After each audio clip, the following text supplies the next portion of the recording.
नमस्कार दोस्तों। अप्रैल 2026 में भारत ने परमाणु ऊर्जा के क्षेत्र में जिस एक अद्वितीय और अभूतपूर्व उपलब्धि को हासिल किया, इस उपलब्धि ने दोस्तों भारत को दुनिया की शीर्ष अर्थव्यवस्थाओं में ला खड़ा किया है। खासकर एक ऐसे देश के रूप में जो कि रूस के बाद दुनिया का दूसरा ऐसा राष्ट्र बन जाता है जिसने प्रोटोटाइप फास्ट ब्रीडर रिएक्टर को सफलतापूर्वक संचालित करने की उपलब्धि हासिल कर ली है। दोस्तों, क्या है इसके आयाम? आने वाले समय में क्या यह भारत की ऊर्जा समस्याओं का स्थायी समाधान करने में कोई मदद करेगा, या फिर वैश्विक स्तर पर क्या भारत की निर्भरता ऊर्जा संसाधनों के लिए दुनिया के दूसरे देशों पर कम हो जाएगी? आज की इस संक्षिप्त क्लास में हम लोग इन्हीं सारे मुद्दों पर बात करेंगे। दोस्तों, मैं हूं अभिनव श्रीवास्तव और माध्यम आईएएस के इस ऑनलाइन प्लेटफॉर्म पर आप सभी का हार्दिक स्वागत है। आप सभी को पता है दोस्तों कि ऊर्जा के क्षेत्र में किसी भी देश की निर्भरता किसी दूसरे राष्ट्र पर होना, ये उसके विकास में सबसे बड़ी बात है।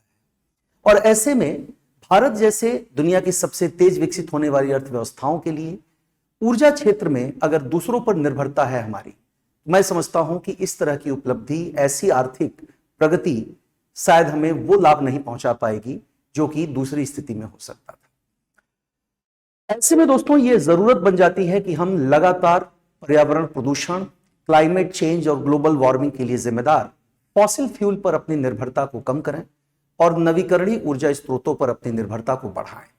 और ऐसे में भारत सरकार लगातार इस दिशा में प्रयास भी कर रही है। हम सभी जानते हैं कि चाहे बात सौर ऊर्जा की जाए, इंटरनेशनल सोलर अलायंस के रूप में भारत पहले ही एक इनिशिएटर हो चुका है इस क्षेत्र में। और आज भारत दुनिया के उन देशों में गिना जाता है दोस्तों जिसने न केवल अंतर्राष्ट्रीय स्तर पर सौर ऊर्जा संगठन का निर्माण किया, बल्कि फ्रांस के साथ मिलकर के फ्रांस के तत्कालीन राष्ट्रपति फ्रांसवा ओलांद का इसमें निश्चित रूप में महत्वपूर्ण योगदान है जिसे भुलाया नहीं जा सकता। तो फ्रांस के साथ मिलकर भारत ने जिस तरह से सौर ऊर्जा के क्षेत्र में एक बड़ी छलांग लगाने की कोशिश की और दुनिया की कई तमाम अर्थव्यवस्थाओं को, बड़े देशों को, विकसित अर्थव्यवस्थाओं को अपने इस उद्देश्य के साथ जोड़ने में भारत जिस तरह से सफल रहा, इसने उम्मीद की एक नई किरण पैदा की।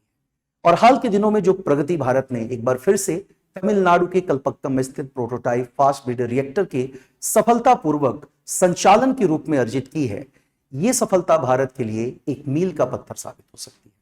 दोस्तों, आप जानते हैं कि भारत परमाणु ऊर्जा के क्षेत्र में लंबे समय से काम कर रहा है। चाहे बात करें डिपार्टमेंट ऑफ एटॉमिक एनर्जी की, या फिर आईजी कार यानी Indira Gandhi centre for atomic research, या फिर Bhabha atomic research centre Trombay की मैं बात करूं, इन सारे शीर्ष औद्योगिक और परमाणु संगठनों का जो योगदान रहा है भारत के विकास में, भारत के ऊर्जा कार्यक्रम में, या फिर भारत को एक परमाणु शक्ति संपन्न राष्ट्र के रूप में स्थापित करने में, उसको भी दोस्तों भुलाया नहीं जा सकता। लेकिन हाल के दिनों में तमिलनाडु के कलपक्कम में भारत ने जो एक ऊर्जा क्षेत्र में बड़ी छलांग लगाई है दोस्तों, ये काबिले तारीफ है। मैं बात कर रहा हूं इंडिया के न्यूक्लियर ब्रेक थ्रू यानी फास्ट ब्रीडर रिएक्टर को क्रिटिकली अचीव करने में, उस क्रिटिकल स्टेज को अचीव करने में जहां हम पारंपरिक ऊर्जा स्रोतों पर अपनी निर्भरता कम कर सकते हैं। साथ साथ ट्रेडिशनल न्यूक्लियर रिएक्टर्स जो कि यूरेनियम 235 पर निर्भर होते हैं, उन पर भी दोस्तों हमारी निर्भरता कम होगी। क्योंकि यूरेनियम 235 की बात करें तो पूरे पृथ्वी पर या पूरे दुनिया भर में उसके अगर ज्ञात भंडारों की बात की जाए तो दोस्तों सिर्फ 0.7% उपलब्धता ही यूरेनियम 235 की है। इसके अलावा बाकी जो है वो यूरेनियम 238 है, जिसे ज्यादा एफिशिएंट नहीं माना जाता है। तो भारत की अगर बात करें दोस्तों, तो भारत के दक्षिणी भाग में यानी कि केरल और तमिलनाडु के समुद्री तटों पर एक खास प्रकार के परमाणु ईंधन के अयस्क की उपलब्धता पाई जाती है। और माना जाता है कि दुनिया भर में अगर ओवरऑल देखा जाए दोस्तों, तो भारत के पास इसकी उपलब्धता 30 से 40% है। जी हां दोस्तों, मैं बात कर रहा हूं थोरियम के अयस्क मोनाजाइट की उपलब्धता के बारे में। थोरियम जो कि एक नॉन ट्रेडिशनल, गैर पारंपरिक ऊर्जा स्रोत बन सकता है परमाणु ईंधन के रूप में। अभी तक हमारे पास जो परमाणु संयंत्र थे भी, उन परमाणु संयंत्रों में हम यूरेनियम 235 का यूज करते थे। लेकिन चूंकि भारत का परमाणु ऊर्जा कार्यक्रम 3 चरणीय है, 3 स्टेजेस न्यूक्लियर प्रोग्राम को हम लोग संचालित करते हैं, ऐसे में ये सारे रिएक्टर्स पहले चरण के ऊर्जा संसाधनों के रूप में यूरेनियम 235 का प्रयोग करते हैं। लेकिन अब जबकि हमने फास्ट ब्रीडर रिएक्टर के रूप में इसे critically self sustaining nuclear reaction को स्टार्ट करने में सफलता हासिल कर ली है। तो अब यूरेनियम 235 के बजाय हम भारत के पास मौजूद थोरियम का प्रयोग ईंधन के रूप में कर पाएंगे। और अगर ये हो जाता है दोस्तों, क्योंकि हो भी चुका है, अगर हम इसे सफलतापूर्वक आगे संचालित करते रहे, किसी प्रकार का कोई अवरोध अगर इसमें नहीं आया, तो निश्चित तौर पर भारत अपनी ऊर्जा आवश्यकताओं के लिए, खासकर अपनी घरेलू ऊर्जा आवश्यकताओं के लिए दोस्तों आत्मनिर्भर बन सकता है। आने वाले समय में फॉसिल फ्यूल या फिर अगर कहें थर्मल एनर्जी की बात करें, तो भारत की अभी भी 60% ऊर्जा थर्मल एनर्जी से हमें प्राप्त होती है। लेकिन उसके जो दूसरे साइड इफेक्ट हैं उन्हें नजरअंदाज नहीं किया जा सकता, जैसे कार्बन डाइऑक्साइड का उत्सर्जन, या उसकी वजह से क्लाइमेट चेंज और ग्लोबल वार्मिंग की जो समस्या है, इसने ओवरऑल वैश्विक स्तर पर मौसम चक्र में जिस अभूतपूर्व परिवर्तन को जन्म दिया है, इस परिवर्तन का परिणाम हानिकारक स्तर पर हमारे कृषि, मानव स्वास्थ्य, पृथ्वी की उर्वरा क्षमता और हमारे पर्यावरण पर भी लगातार पड़ रहा है। तो यह भी एक ऐसा फायदा हो सकता है जिससे हम भारत और वैश्विक स्तर पर जो तापमान में बढ़ोतरी के लगातार नए रिकॉर्ड हम बना रहे हैं, उसको भी शायद हम बेहतर कर पाएंगे। दोस्तों ध्यान देना है कि न्यूक्लियर माइलस्टोन के तौर पर भारत ने पूरी तरह से भारतीय यानी कि फुल्ली इंडिजिनस इस टेक्नोलॉजी को अचीव किया है। और अभी तक ये टेक्नोलॉजी केवल दुनिया में एक ही देश के पास थी, और वो देश दोस्तों अमेरिका या चीन नहीं थे, वो देश था रूस। और रूस के बाद भारत ये उपलब्धि हासिल करने वाला दुनिया का दूसरा देश बन गया है। ऐसे में ये वैज्ञानिक स्तर पर भारत की न केवल एक अभूतपूर्व उपलब्धि है, बल्कि आने वाले समय में, जैसा मैंने आपको बताया, कि ऊर्जा आवश्यकताओं को हमारे बड़े स्तर पर पूरा करने में ये टेक्नोलॉजी हमारी मदद करेगी। दोस्तों, India enters elite nuclear club with historic reactor breakthrough, यानी India becomes only the second country after Russia to achieve commercial fast breeder reactor. जैसा मैंने बताया दोस्तों कि कॉमर्शियल जो फास्ट ब्रीडर रिएक्टर्स होते हैं, उन फास्ट ब्रीडर रिएक्टर्स में सामान्य या पारंपरिक जो भी परमाणु संसाधन केंद्र होते हैं, परमाणु ऊर्जा केंद्र होते हैं, उनकी तुलना में ज्यादा मात्रा में और ज्यादा तेजी से ऊर्जा का उत्पादन होता है। हालांकि प्रोटोटाइप फास्ट ब्रीडर रिएक्टर को 3 चरणीय परमाणु कार्यक्रम में दूसरे चरण की उपलब्धि माना जाता है। लेकिन इस दूसरे चरण की उपलब्धि के जरिए भी भारत ने 6 अप्रैल 2026 को ऐसे उपलब्धि को हासिल किया है जो भारत की सभी ऊर्जा आवश्यकताओं को पूरा कर सकेगा। यानी अगर मोटे तौर पर बात करें दोस्तों, तो अगले 450 सालों तक अगर ये सफलतापूर्वक संचालित रहता है, तो हम जिस तरह की ऊर्जा भंडार हमारे पास हैं, जिस तरह का थोरियम स्टोरेज हमारे पास है, उसकी सहायता से हम अगले 450 वर्षों तक भारत की ऊर्जा आवश्यकताओं को पूरा कर सकते हैं। बहुत से ऐसे क्षेत्र जहां अभी भी बिजली नहीं पहुंच पाई है, उन क्षेत्रों में भी बिजली पहुंचाई जा सकती है। हम पूरी तरह से इलेक्ट्रिकल बेस्ड इकोनॉमी बन सकते हैं।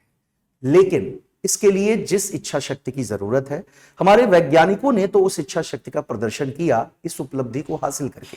लेकिन अब बात आती है दोस्तों हमारे राजनीतिक वर्ग की इच्छा शक्ति के बारे में, कि हमारा राजनीतिक वर्ग, हमारे नीति नियंता और नीति निर्माताओं के द्वारा क्या इस कार्यक्रम की सफलता को राष्ट्रीय हितों के अनुरूप बनाने में कामयाबी हासिल की जा सकती है।